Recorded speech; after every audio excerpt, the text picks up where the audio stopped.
Assalamualaikum warahmatullahi wabarakatuh. Terima kasih telah klik video ini. Ya, kali ini saya akan menceritakan yaitu sebuah pengalaman saya dalam membersihkan aura-aura negatif yang ada di sebuah hotel yang selama ini yang selalu memberikan sajen dan akhirnya memakan tumbal. Baiklah, sahabat Best Result. Ini di hotelnya ada di sebuah kota, yaitu tempat saya ini Pekanbaru, ya. Sebuah hotel yang sudah sangat lama sekali. Boleh dikatakan itu hotel tua. Ya. Tetapi sebelumnya itu hotel ini dimiliki oleh seseorang yang ownernya yang selalu mungkin dia pada saat itu bagaimana supaya hotelnya ini ramai dikunjungi orang, mungkin dia meminta atau mencari penglarisan untuk bagaimana hotelnya itu ramai. Memang pada saat sebelumnya itu memang ramai, semua banyak orang terkenal dengan hotel itu. Begitu ramainya hotel itu, sampai-sampai hotel itu terkenal di kota Pekanbaru. Ya. Tak lama kemudian mungkin dia karena berjalannya waktu, ya, si owner tadi atau pemilik hotel tadi untuk mengalami juga umurnya yang tua dan tidak ada lagi generasi untuk meneruskan bagaimana perkembangan dari hotel itu. Akhirnya hotel itu dijual kepada orang Cina lah, Chinese. Ya. Yang pertama tadi bukan orang Chinese, boleh dikatakan ya orang Chinese lah pokoknya. Ya. Tentu akhirnya orang Chinese tadi tidak mengetahui bagaimana sejarah dari hotel tadi. Tidak tahu apa sejarah dari hotel tadi. Bagaimana. Akhirnya setahun, 2 tahun dia memegang hotel ini atau pindah tangan hotel ini. Akhirnya merosot. Turun sampai ya owner yang pertama tadi itu, pemilik pertama tadi itu meninggal dunia. Jadi selama ya ownernya yang baru ini memegang, dia selalu mendapat pengaduan atau laporan dari para karyawan, yaitu para cleaning service yang sering sekali melihat di hotel itu ya, penampakan. Ada penghuni Belanda, ada yang sebangsa kayak kuntilanak, ada yang anak-anak berlari sana sini. Tapi ownernya tidak percaya. Tapi pula kalau orang Chinese mana akan percayakan hal-hal seperti itu. Ada juga yang percaya, tapi itu udah mungkin yang misalnya dia memegang paham yang lain juga atau adat yang lain. Jadi si cleaning service tadi ya, dia sering penampakan ya di dalam kamar, sewaktu dia membersihkan kamar mandi, ada juga situ kolam renang, sering dia menurut. Bahkan kadang katanya ada yang mukanya berdarah, baunya yang tidak sedap kayak amis darah di dalam kamar itu, padahal kamar itu baru dibersihkan. Setelah lama seperti itu, banyak seperti itu, jadi makin lama akhirnya hotel itu jadi sepi. Bayangkan, hotel itu boleh dikatakan 5 lantai. Jumlah kamarnya 9. Kena 9 bilang. Mati 9. Bilang adik. Mati ke 9. Tuh kamera kan nih. Foto. Waktu apa itu Udah. Hotel itu makin lama makin sepi. Ya. Hotel itu adanya 5 lantai. jumlah kamar 96 kamar. Tapi setelah 2 tahun belakangan ini, ya, kata manajernya, itu boleh dikatakan satu malam itu kadang-kadang paling banyak 8 kamar. Bahkan bisa satu malam tuh nggak ada pengunjung. Coba ya. Jadi ownernya dia bingung. Semua hal yang telah diusahakannya, diadakannya di sana itu seperti ada acara bagaimana open skala lah macam-macam. Bagaimana hotel itu supaya ramai. Tapi hasil ya tetap sama, nggak ada pengunjung yang mau datang. Harga kamar pun diturunkan, ya. Servisnya pun ditingkatkan, tapi tidak merubah keadaan semua itu. Akhirnya manajernya tadi mengambil keputusan aja di luar wewenang dari ownernya. Apa keputusannya? Yaitu mencari orang pintar, ya, yang bisa untuk menengok apa betul di hotel ini, apa ada yang tidak bagusnya atau ada yang makhluk-makhluknya seperti yang diceritakan oleh cleaning service tadi. Alhamdulillah, ya, dengan mencari, mungkin dicarinya juga, ya. Pengobatan kita ini juga ada di Google, pengobatan alternatif Suralapati, ya. Akhirnya dihubungi saya, diceritakan bagaimana hotel itu begitu sepinya, 5 lantai dengan 96 kamar, cuman yang berisi lantai 1 aja. Lantai 1 itu cuman isi 8, 5, kadang-kadang kosong satu hari. Ya karena kita udah cocok, sesuai, akhirnya aku datang ke sana. Ya, dengan bawa seorang dari tim kita juga, itu mediator kita, seorang indigo. Kita datang ke sana. Ya sampai di sana aku tengok semuanya, ya kamar itu satu persatu, ya, baik itu di lorongnya, baik itu di kolam renangnya, memang banyak, memang situ udah boleh dikatakan dia di sana itu yang membuat suatu kerajaan. Akhirnya malam itu kita dikasih kamar 1 oleh manajernya tadi, ya, sambil kita menengok bagaimana keadaan malam di sana. Sekitar jam 12 malam kita naik ke lantai 5, ya, baru menyampai di lantai 2, mediator saya tadi, ya, aku masukkan, ya, kerasukan biasa,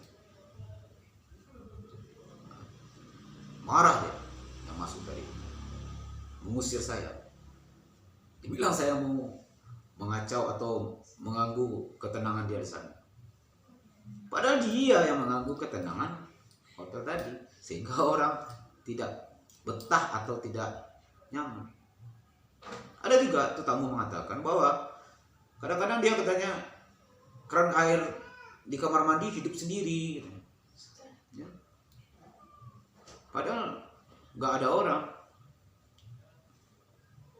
Ada juga tamu mengatakan bahwa kadang-kadang di atas kasur itu kayak orang gimana ya, loncat-loncat di atas kasur itu. Ada juga mengatakan rokok, korek bisa pindah, bisa hilang. Kita sendiri juga mengalami, ya. Rokok kita itu hilang, taruh di atas meja, mau merokok lagi udah hilang. Tahu-tahu di mana? Dalam tong sampah, tempat sampah di kamar mandi. Masa rokok kita masuk ke sana? Kan tidak mungkin. Ya, akhirnya yang kerasukan tadi marah, ngamuk, suruh kita keluar. Ya tidak mungkin lah. Sana ditengok sama manajer tadi, betul-betul Dia bilang bahwa di sinilah ada kerajaan dia. Jangan pernah coba-coba untuk mengusir kamu. Jangan pernah. Ini adalah tempat kami. Ya saya tanya, udah berapa lama di sini? Udah lama kan? Kenapa hotel ini sepi dibilangnya? Kenapa hotel ini sepi? Karena tidak ada orang lagi yang memberikan sajen. Dari situ tahu semuanya bahwa owner yang pertama itu memberikan sajen. Setiap malam Kamis, ya, malam Jumat Kliwon selalu berikan sajen. Apa sajen? Ya, nasi kuning, ayam, telur. Setiap lantai itu ada sudut, ya. Memang khusus itu. Ya, manajernya juga bingung. Ini untuk apa? Ditaruh ini untuk apa nih? Dia tidak tahu. Dan cleaning service-nya tadi itu juga mengatakan bahwa ini biasanya dipakai untuk peletakan saja. Tapi yang ownernya yang sekarang ini tidak percaya. Gak ada itu, mana pula ada. Akhirnya saya tanya, apa saja? Kita ayam, nasi kuning, telur. Kalau saya nggak mau beri mana? Kalau tidak mau memberi sajen untuk kami di sini, pertama tengok aja, hotel ini tidak akan ada pengunjung. Tetapi kalau masih berlanjut juga lagi tidak memberikan sajen, kami akan mengambil korban hotel. Benar aja kata manajer itu. Kemarin ini gitu. Ya. Seorang cleaning service juga hampir jatuh dari lantai 3. Hampir mati.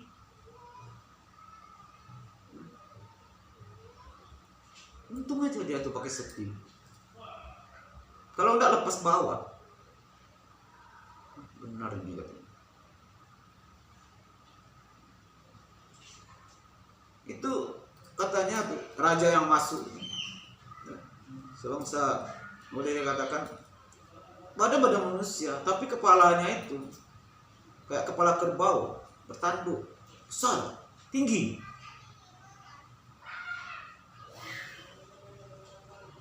Ini tempat kami kan? Jangan pernah ganggu. Nah, akhirnya kami pun tetap kerjakan. Lama kemudian saya keluarkan dan saya mulai lagi jalan.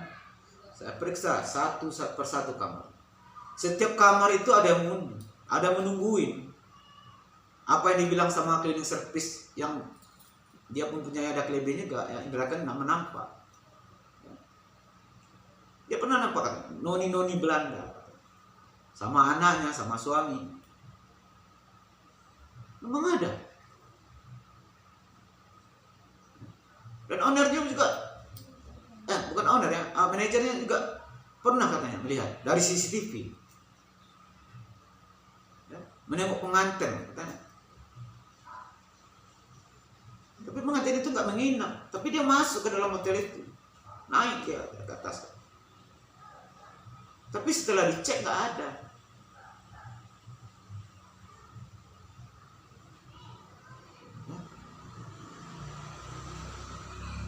Saya periksa lah satu-satu.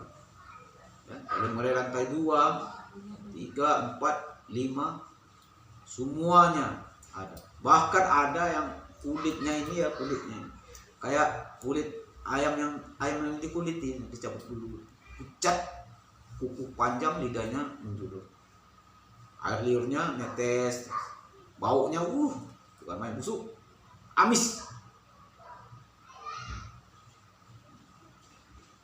Dan ada pocong juga. Semuanya ada di sana. 96 kamar.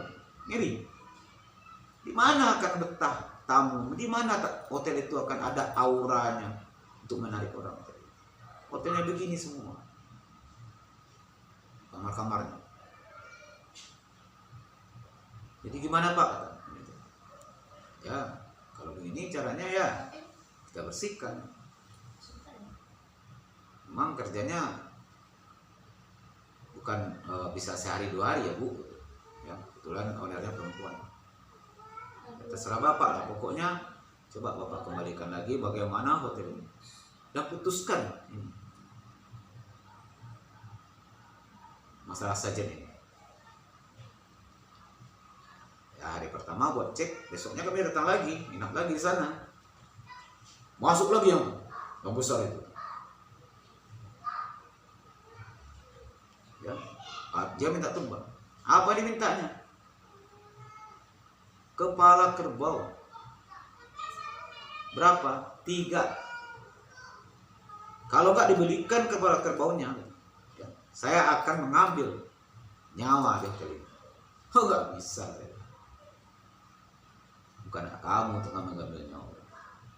Ya kalau tidak diberikan sajennya, kepala kerbau 3,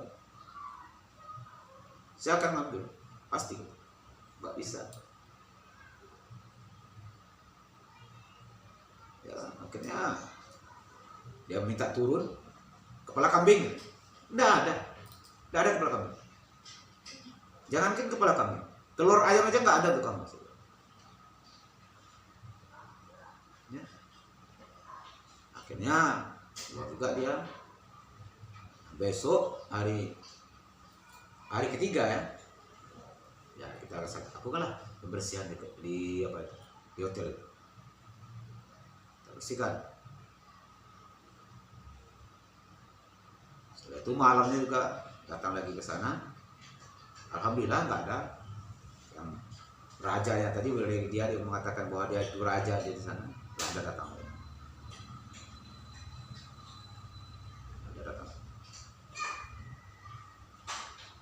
Bermacam-macam gitu.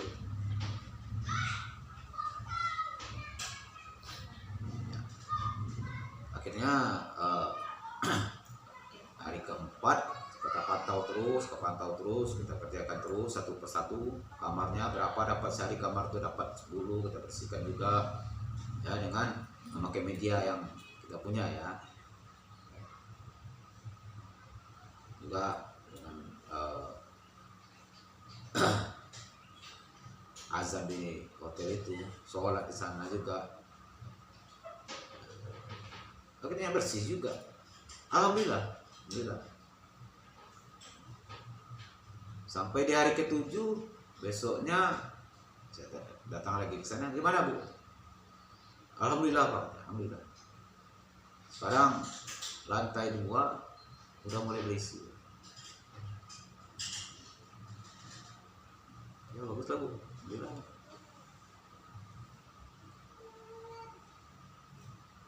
Ya, akhirnya dia pun menambah karyawannya lagi. Nah, selama ini di rumah kan ditariknya kembali ke rumah. Alhamdulillah.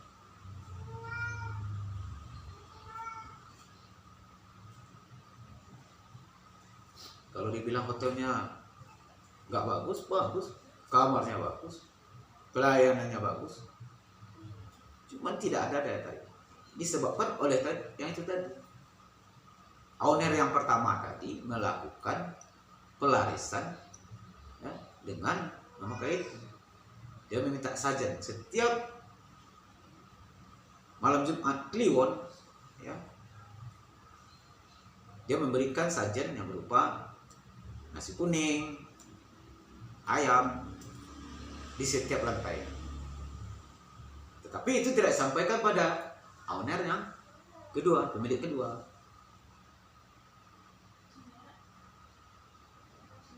Tapi alhamdulillah sekarang hotel itu telah berjalan seperti biasa dan ya tidak ada lagi keluhan dan tidak ada lagi yang mengganggu hotel itu. Makhluk-makhluk itu tidak ada yang mengganggu. Udah ramai kembali hotel, udah berisi kembali, udah seperti biasa kembali.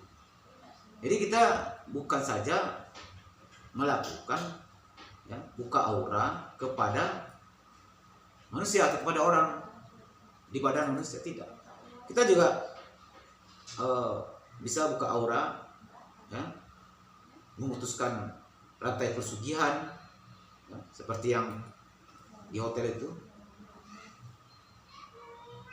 Dan juga bisa membersihkan, misalnya kalau ada misalnya pembukaan lahan untuk perumahan ya. Jangan salah,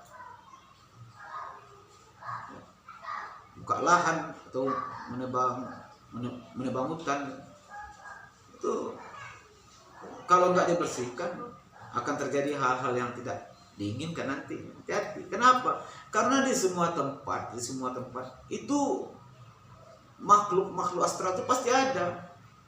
Bukan kita dan binatang-binatang yang nampak nyata aja, tidak ada. Kadang-kadang dia mungkin kerajaan di sana bermacam-macam. Ada kerajaan ular, kerajaan siluman, ya, kerajaan harimau. Tapi bagi kita nggak nampak. Itu diperhatikan. Jadi kita bukan pengobatan, ya, alternatif kita ini bukan untuk mengobati penyakit-penyakit yang seperti di badan manusia, seperti kena santet, kena teluh, kena guna-guna, tidak. Atau buka aura, tidak. Tetapi kita membersihkan juga di rumah. Bagaimana rumah seseorang itu terasa hawanya tidak enak, panas saja. Sering terjadi keributan antara suami dan istri. Kalau warung begitu juga. Warung begini bisa dirasakan. Misalnya di warung itu kita atau kedai kita itu kita yang mengalami sendiri, sering sakit perut, pusing, ya, sakit kepala, itu berarti aura kedai kita itu tidak bagus. Seperti di hotel, atau kita mau membuka lahan untuk perumahan, ya, bukan perumahan yang seperti yang besar itu, seperti perumahan yang perumnas gitu, perumahan nasional, bukan itu. Tetapi perumahan kita pun untuk diri kita sendiri, itu rumah kita sendiri pribadi gitu ya, itu perlu juga, karena kita nggak tahu entah apa yang di sana. Nebang pohon juga gitu.